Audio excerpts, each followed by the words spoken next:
Hi hello नमस्कार सर्वांना, स्वागत आहे तुमचं पुन्हा एकदा प्रियंका रेसिपी मराठी या यूट्यूब चॅनलमध्ये। आज आपण बघणार आहोत बेसनाचा पराठा।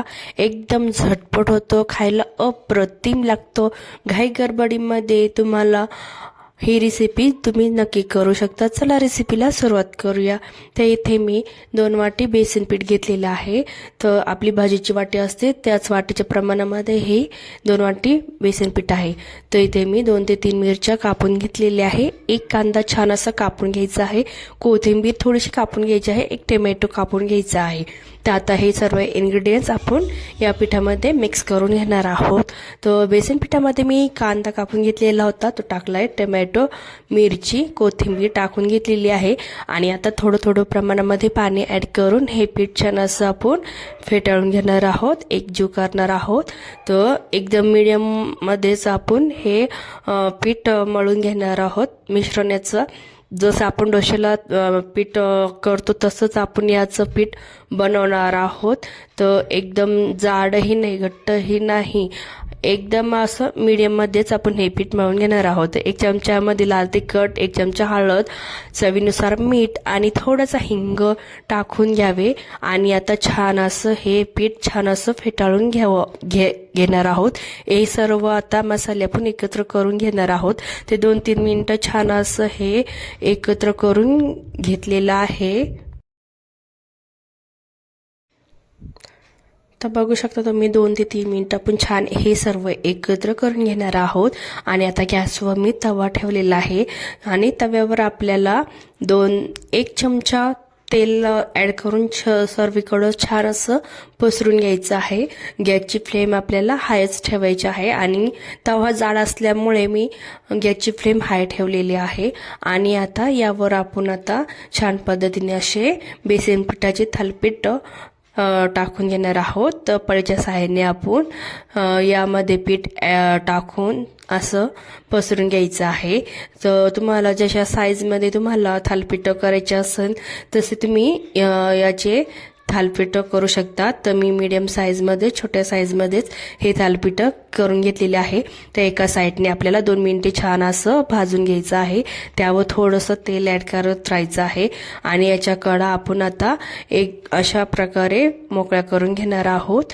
तर अशाच यांनी आपण याच्या सगळ्या कडा आता मोकळ्या करून घेणार आहोत। 2 मिनिटे छान एका साईडने भाजून घ्यायचं आहे। तर यानंतर आता आपण पलटी मारून पुन्हा दुसऱ्या साईडने पुन्हा 2 मिनिटं छान असं खरपूस आपण भाजून घ्यायचं आहे। तो खूप सुंदर, खूप यम्मी ही रेसिपी होते। तुम्ही घाई गडबडीमध्ये टिफिनला किंवा कमी भुकेसाठी सुद्धा तुम्ही ही रेसिपी खाऊ शकता। इतकी भन्नाट ही रेसिपी होते। तर अशाच पद्धतीने 2 ते 4 मिनिटं आपल्याला हे छान असा खरपूस आपला हे बेसनाचं थालीपीठ छान असं भाजून घ्यायचं आहे। तर एका चाळणीमध्ये पहिलं थालीपीठ मी इथे काढून घेतलेलं आहे। पुन्हा आपण आता ही दुसरं थालीपीठ आपण तव्यावर टाकून घेणार आहोत। तर तुम्ही बघू शकता। तर अशाच पद्धतीने सर्वीकडं पसरून घ्यायचं आहे आणि आता पुन्हा याच्यावर थोडंसं तेल ॲड करून 2 मिनिटं छान एका साईडने भाजून घ्यायचं आहे आणि पुन्हा दुसऱ्या साईडने भाजून घ्यायचं आहे।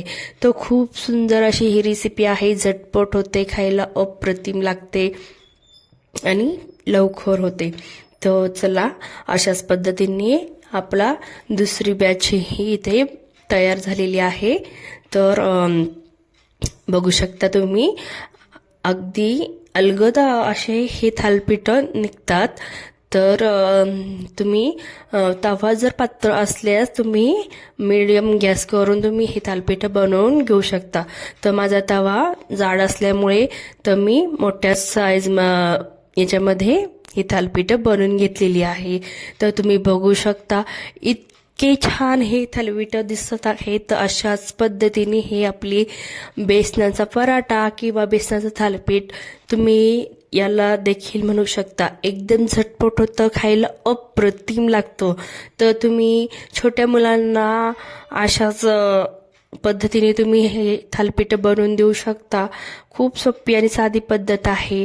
रेसिपी आवडल्यास तुम्हाला जर रेसिपी आवडली असेल तर नक्की रेसिपीला तुम्ही लाईक करू शकता, शेअर करू शकता, सबस्क्राईब करू शकता।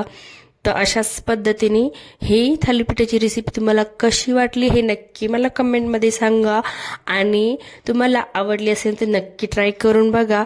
खूप सोपी आहे, झटपट होते आणि नक्की तुम्ही ही रेसिपी ट्राय करा. कशी झाली नक्की मला कमेंटमध्ये सांगा.